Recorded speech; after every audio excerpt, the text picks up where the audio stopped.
अस्सलामुअलैकुम, welcome to my YouTube channel. मैं आप लोगों को खुश आमदीद करती हूँ और मैं अल्लाह ताला से दुआ करती हूँ कि अल्लाह ताला हम तमाम मुसलमानों को दीन और दुनिया की भलाई नसीब अता फरमाए। आमीन सुम्मा आमीन।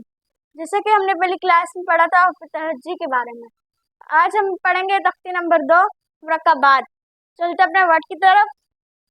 बिस्मिल्लाहिर्रहमानिर्रहीम। तख्ती नंबर 2 मुरक्कबात और हुर्फ मफीदात और हुर्फ तहज्जी।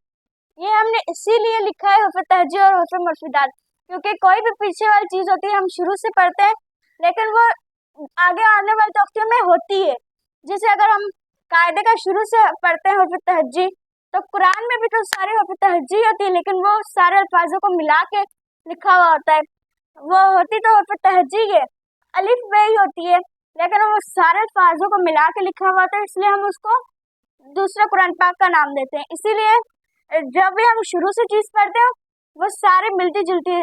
अगर तख्ती नंबर 2 होगी उससे भी मिलेगी, तख्ती नंबर 3 से भी मिलेगी, उसमें कोई ना कोई आ रहा होगा उसके जैसा। अब जैसे यहाँ पे हुर्फ तहज्जी और हुर्फ मफीदात, अगर इसका भी हम पढ़ेंगे तो यहाँ पे भी हुर्फ तहज्जी है, क्योंकि पहले तख्ती में क्या था, अलिफ बा ता सा वैसे ही थे। अब दूसरी तख्ती में क्या है, उनको डबल कर दिया, दो अल्फाजों को आपस में मिला दिया है, तो ये इसीलिए है तो हुर्फ तहज्जी लेकिन ये आपस में मिल चुके हैं। अब हम सबसे पहले पढ़ेंगे मुरक्कबात। मुरक्कबात किसे कहते हैं? दो या दो से जायद हुर्फ मिलकर एक मुरक्किब बनता है। मुरक्किब हुर्फ को हुर्फ मफीदात की तरह अलग अलग पढ़ेंगे।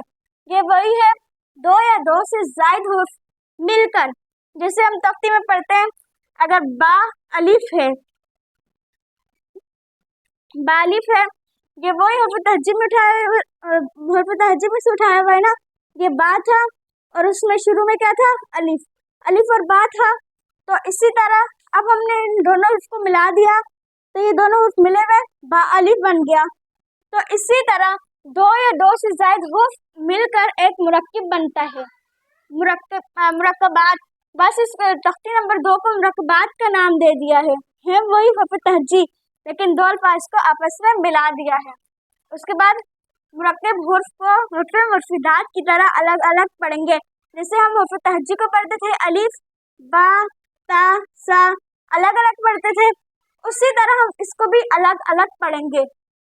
अब हम इसको पढ़ेंगे। सबसे पहले क्या है, आइन लाम, और यहाँ पे अगर मद वाले हुर्फ होंगे तो आपने उनको खींचना, अगर बगैर मद के हुर्फ होंगे आपने नहीं खींचना। ये बात भी याद रखनी है, जो मद वाले हुर्फ होंगे वो भी याद करने पड़ेंगे और बगैर मद के भी। यहाँ पे क्या है, आइन और लाम, और मद वाले हुर्फ में भी था आइन और लाम जो थे वो मद वाले हुर्फ है। अब हम इसको खींच के पढ़ेंगे, आइन लाम। इसको हमने अलग अलग पढ़ा है, आइन लाम एक अल्फाज अलग है, बस मिला हुआ है, उसकी शक्ल दूसरी तरह बनी हुई है, मिला हुआ है, लेकिन हमने इसको पढ़ा क्या है, अलग करके। जैसे हम कुरान पाक में मिला मिला के पढ़ेंगे, हमने वैसा मिला के नहीं पढ़ा, सिर्फ अलग अल्फाज को पढ़ा है। उसके बाद क्या है, मीम अलिफ, जो बगैर मद के अल्फाज होंगे उनको आपने पढ़ना होता है एक अलिफ की मिकदार, और जो मद वाले होते हैं उनको 5 अलिफ की मिकदार खींच कर पढ़ेंगे। उसके बाद ये नहीं, ये वाला हाय नहीं, ये वाला हाय, ये दो चश्मे वाला है तो इसके लिए गले से आवाज निकालेंगे हा अलिफ, इसको भी एक अलिफ की मिकदार खींच के पढ़ेंगे हा अलिफ। यहाँ पे क्या है, काफ काफ नून सीन लाम शीन लाम।